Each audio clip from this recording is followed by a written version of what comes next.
Mahad railway junction मागणी उपोषण. आमदार रोहित पवारांचा फोनद्वारे तहसीलदारांशी थेट संवाद. महाड शहर हे कोकण रेल्वेचं जंक्शन व्हावं या मागणीसाठी राष्ट्रवादी काँग्रेस शरदचंद्र पवार पक्षाचे महाड शहर अध्यक्ष पराग वडके यांनी बुधवारी 29 ऑक्टोबर पासून शहरातील छत्रपती शिवाजी महाराज चौक इथं आमरण उपोषण पुकारलेलं होतं. उपोषणाच्या दुसऱ्या दिवशी गुरुवार 30 ऑक्टोबर रोजी महाडचे तहसीलदार महेश शेतोळे त्याचप्रमाणे कोकण रेल्वेच्या काही अधिकाऱ्यांनी उपोषणस्थळी भेट देऊन वडके यांच्याशी सविस्तर चर्चा केली. पक्षाचे जिल्हाध्यक्ष रवींद्र चव्हाण यांनी पक्षाचे युवा नेतृत्व आमदार रोहित पवार यांच्याशी भ्रमणध्वनीवरून संपर्क साधून तहसीलदारांसोबत थेट संवाद करून दिला. यामध्ये तहसीलदारांनी रेल्वे प्रशासनाच्या सहकार्याने पराग वडके यांच्या मागणीचा प्रशासकीय पातळीवर आवश्यक तो पाठपुरावा करण्याचं आश्वासन दिल्यानंतर हे उपोषण स्थगित करण्यात आलं. जोपर्यंत या मागणीला यश येत नाही तोपर्यंत महाडकर नागरिकांसाठी हा लढा असाच सुरू राहील अशी ग्वाही वडके यांनी या निमित्तानं केली.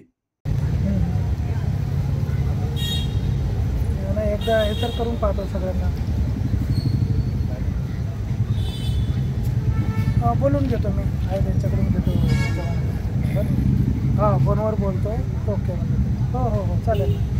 येस येस येस तेच ते सेंट्रलचं. हो तर ओके करतो.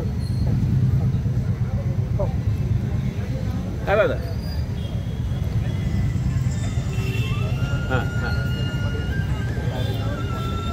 बरोबर. हां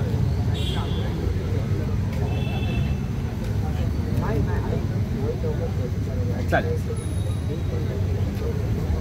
हो हो फोनवर बोलून घेतो. जी महाडला येणारी कोकण रेल्वे या विषयासाठी मी आमरण उपोषण करण्याचा निर्धार केला होता.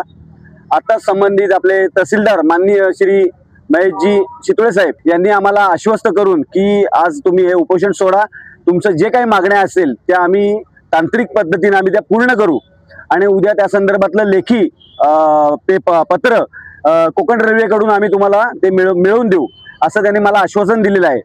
या विषयाला अनुसरून आमचे नेते आदरणीय रोहित दादा पवार यांचाही मला आमचा दूरध्वनीवरून संपर्क झालेला आहे आणि त्यांनीही हे उपोषण सोडण्यासाठी मला विनंती केलेली आहे. तर या विनंतीला सर्वांच्या मान देऊन आणि आमचे जिल्हाध्यक्ष आदरणीय रवींद्रजी चव्हाण साहेब हे आमचे मार्गदर्शक यांच्याही विनंतीला मान देऊन आज हे उपोषण मी आज स्थगित करत आहे.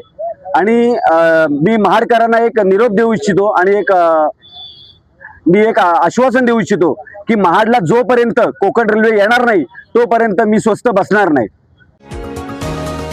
तुम्ही पाहत आहात विस्टा न्यूज मराठी.